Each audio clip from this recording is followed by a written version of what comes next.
Medicare agents, many different factors every year during open enrollment that can make the difference between a successful AEP and a not so great AEP. So I kind of go over some of the things that can change in the terrain each year in your marketplace so that you can think about these things and strategize when these things present themselves and make the best out of any year. Um, One of the biggest things that can happen is a plan exit. When a plan cancels, there's lots of opportunity there. Oftentimes, it means hundreds of members who are going to be needing a new plan. So pay attention if you hear about a plan exit.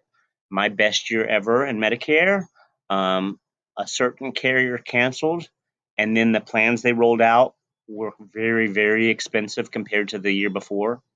They um, they canceled tens of thousands of people in my state, and as a result, that year during AEP, I wrote over 400 applications.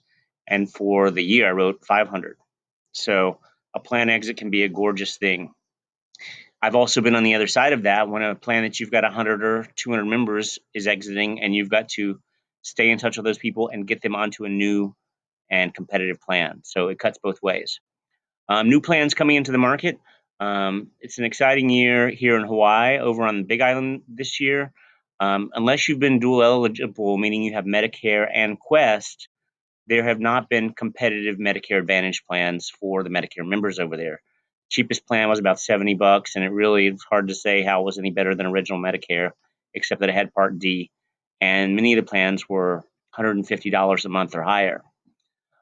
This year, they are for 2021. There is a brand new zero premium HMO coming that's pretty benefit rich. It has a limited network, but many people who've only had Part D or they've been on a less competitive Medicare Advantage plan, they are going to want to sign up for that. So when something like that happens, it's something you have to prepare for. Agent exits. Sometimes people leave the business or take a break. You never know why. There was an agent who used to do a lot of business on our island who had at least a um, few hundred members, and an AEP or two, I realized that he just wasn't around. And we heard some things about maybe his health, his family's health, but people who previously wouldn't really talk to me because they had their agent, they needed help and he wasn't available. So they reach out to me. New agents, new agents in town.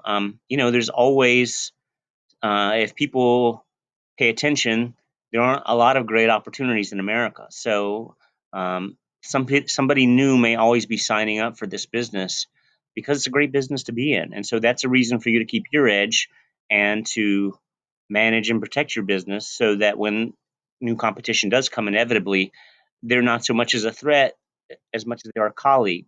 Much better to think of those people as colleagues than as threats. New retail opportunities. Sometimes a new store will be built. We've got a Target coming here, and there's word that there may be a retail opportunity starting in 2021 there. That could happen in your town, or maybe a company that previously didn't allow a retail booth now will allow it. Old opportunities going away. Maybe your favorite store is closing down, and the place that you wrote five, enrollments a week during lock-in isn't going to be available. So you've got to put your thinking cap on. Similarly, I used to have a really good seminar source, which I could often have 5 to 10 people show up for a seminar. Past couple of years of that same source, 0 to 2 people showed up, so it became not a good use of my time. Compliance marketing changes. Medicare is now allowing us to do more social media advertising. Also, until a couple of years ago, people had to call you. You could never call them. Well, Medicare changed that rule a couple of years ago that if they've expressly asked for you to call them, then you're able to call them if somebody gives you the number. So those things change every year. If you stay on top of them, it may present new opportunity. New technology. During COVID, there's lots of setbacks, but we've also gained many, many, many, many, many new ways to enroll people almost with every company, both over the phone and online. And so those opportunities may mean you don't have to meet with everybody in person, which can mean more meetings. And then major plan changes. Maybe a plan's not leaving, but it's becoming significantly less competitive. My friend Nancy has a big book of business in Northern California. Many of those people like zero plans. When it goes to $30 a month, they want another zero premium plan. So those are some ideas. Get in touch if you need help. Take care.